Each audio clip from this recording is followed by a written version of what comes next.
Assalamualaikum, selamat pagi kawan sinergi. Kali ini kita jumpa lagi untuk penyemprotan bawang merah. Penyemprotan kedua untuk bawang merah. Yang kemarin kita ada video kita sebelumnya itu penyemprotan bawang merah yang pertama kali, sekarang yang kedua. Ini pertumbuhan bawang merahnya yang kita semprot kemarin. Oke. Ini kita belum ada melakukan pupuk susulan karena ini kemarin kita ada pengolahan. Cuma nanti kita bakalan pupuk taburnya di lain video kita bahas untuk pengolahan lahan ini. Cuman ini sekarang kita melakukan penyemprotan kedua. Apa aja yang yang perlu kita aplikasikan untuk penyemprotan kedua di bawang merah di daerah dataran tinggi? Pertama, kita harus perhatikan anakan yang keluar dari bawang merah tersebut. Oke, harus diperhatikan anakan ini. Ini anakan ini kita perhatiin. Kira-kira ada nggak anakan baru yang ini? Mesti kita perhatiin. Ini ada anakan baru nih, yang baru keluar nih. Ini masih baru anakannya. Oke, ini karena masa pertumbuhan, masa generatif.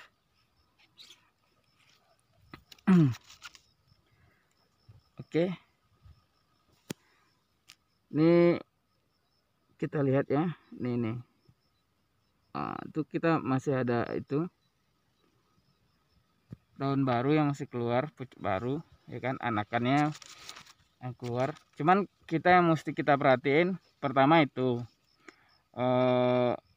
masalah anakannya yang keluar itu kita bakalan aplikasikan seperti apa. Maksudnya mesti kita kasih untuk perangsang tumbuhnya, atau mungkin cuman sekedar fungi sama insek, ataupun bisa fungi insek sama ini, fungi insek sama untuk perangsang tumbuhnya. Kenapa kita sekalikan aplikasikan? Karena di sini kita daratan tinggi. Daratan tinggi itu kita rentan dengan Phytophthora. Oke, kita rentan dengan Phytophthora. Beda mungkin dengan dataran rendah ya. Ini dataran tinggi, kita rentan dengan Phytophthora. Nih, berkabut. Kita berada di ketinggian 1300 mdpl.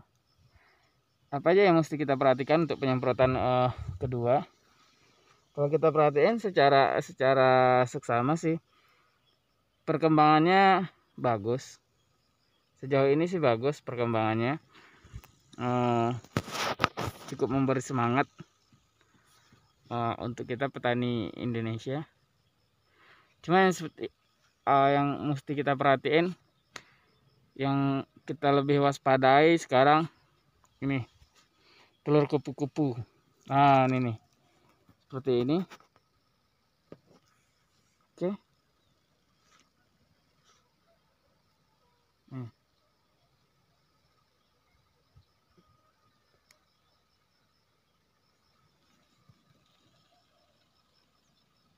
Oke, tuh telur kupu-kupu. Nih, yang putih itu. Ini yang putih ini. Telur kupu-kupu. Itu yang bakal menjadi ulat. Oke, nah ini ada lagi. Nih. Itu yang bakalan menjadi ulat. Jadi kita yang ekstra kita waspadai sepertinya itu telur kupu. Cuman ini enggak jadi sangat yang mengkhawatirkan sih kalau untuk di tanaman bawang kita ini.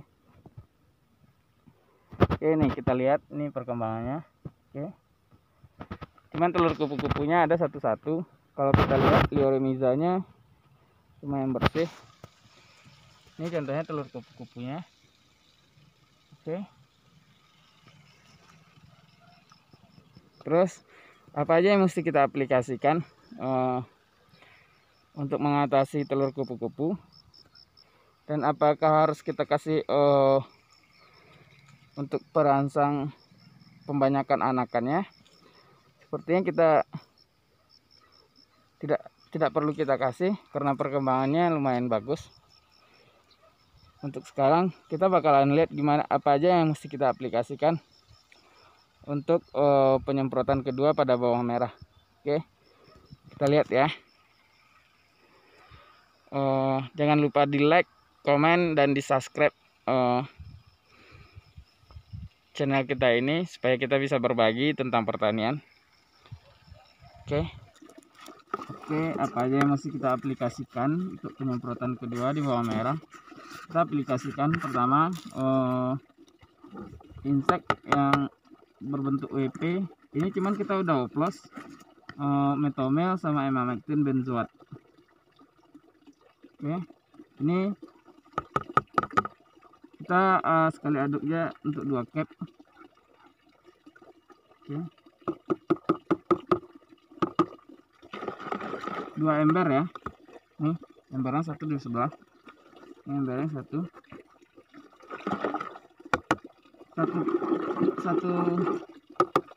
sendok ini untuk 1 cap. Kita aduk untuk 2 cap langsung karena kita butuh untuk 2 cap penyemprotan bawangnya yang tadi.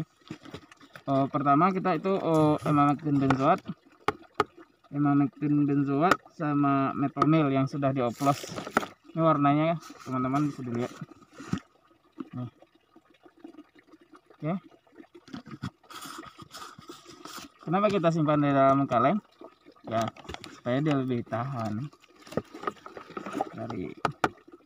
jadi aromanya tidak keluar. Terus kita aplikasi ya, ini insek. Oke,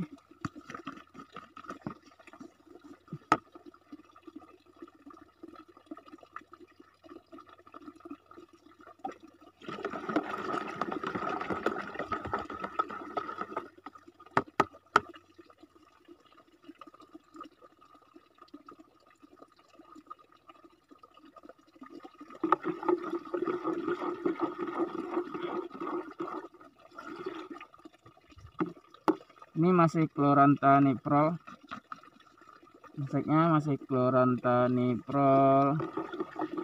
Oke,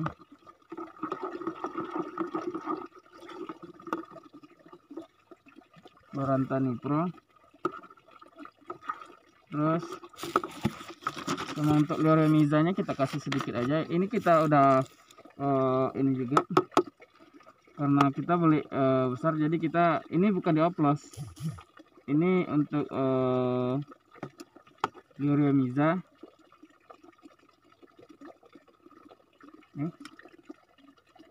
Ini kemarin kaleng yang kita punya pecah, jadi kita tukar tempat.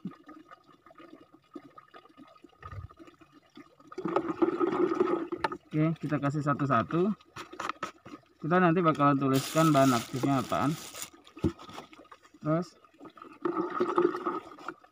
ini fungi, trisikonazol sama azoxystrobin. Oke, ini juga 1 sendok. Ini ada ZPT-nya. Nih.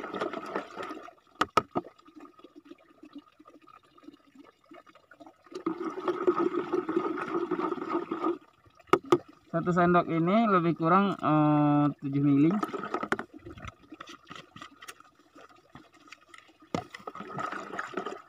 Terus kita kasih mangkozeb biru. Ini tempatnya sudah nggak bagus lagi, kita pindahin. Ini bukan sesuai tempat ya. Ini nih. Ini mangkozeb biru. 1 sendok aja.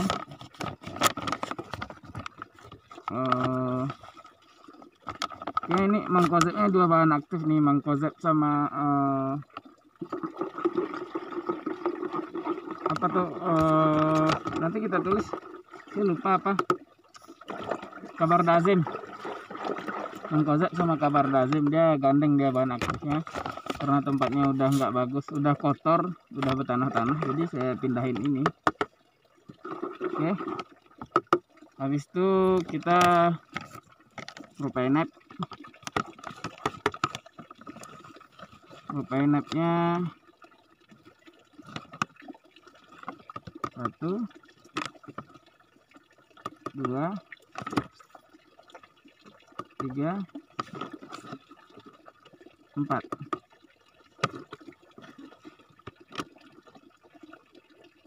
Tuh.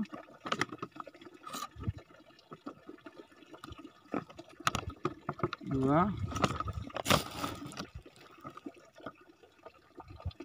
3, 4. Dia segini loh, penuh segini. Oke, cukup 4 sendok ini aja, cuman penuh. Ini propionat.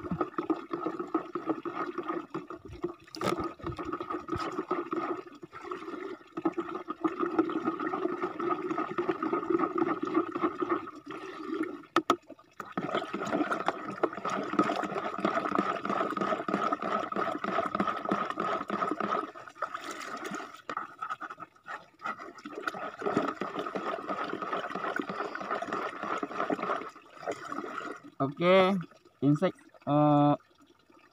inseknya udah,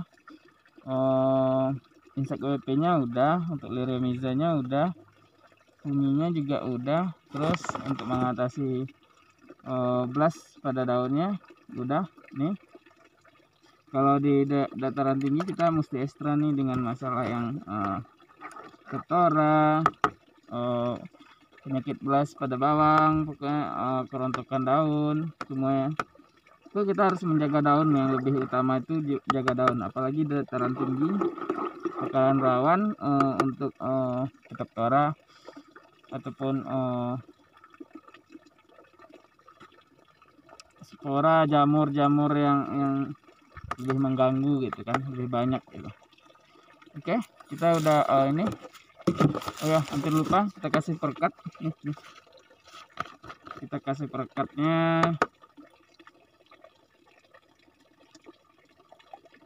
Karena banyak hujan, kita kasih 2.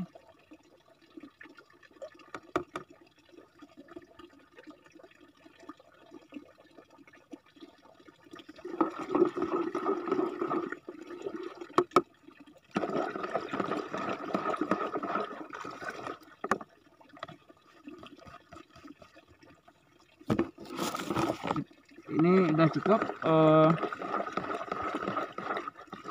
tinggal kita masukin ke dalam capnya.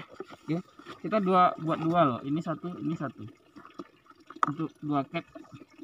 Oke, ini kita masukin.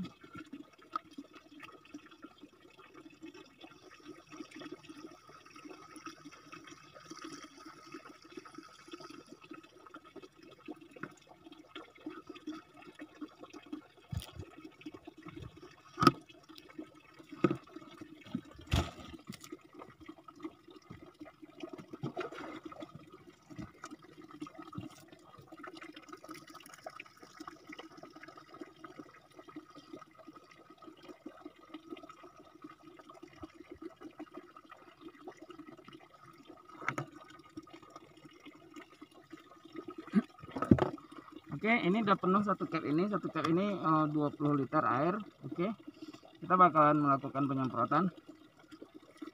Kita lanjutkan penyemprotan. Kita lihat sama-sama penyemprotannya.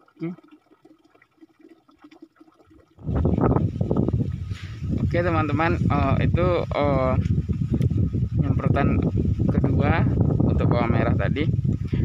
Cuman tadi sebelumnya saya minta maaf, mungkin nggak terikut masalah penyemprotannya. Ini sebagai kita udah menyemprotkan pestisida yang kita aplikasikan tadi. Nih, ini buktinya kita baru habis melakukan penyemprotan. Oke, mungkin biar teman-teman nggak salah paham gitu, emang benar apa itu yang disemprotkan, yang diaplikasikan yang tadi itu emang kita langsung aplikasi itu untuk semuanya, nggak ada yang dikurangin dan nggak ada yang dilebihin. Seperti itu yang kita aplikasikan. Dan sekarang ini bentuk tanamannya, ini kita masih ngelihat nih, ini masih ada bekas funginya. Oke, belum begitu kering. Ini bentuk tanamannya setelah kita semprot, mungkin berbeda dengan yang sebelum kita semprot tadi. Warnanya agak hijau, ini agak lebih ke putih. Oke, nih.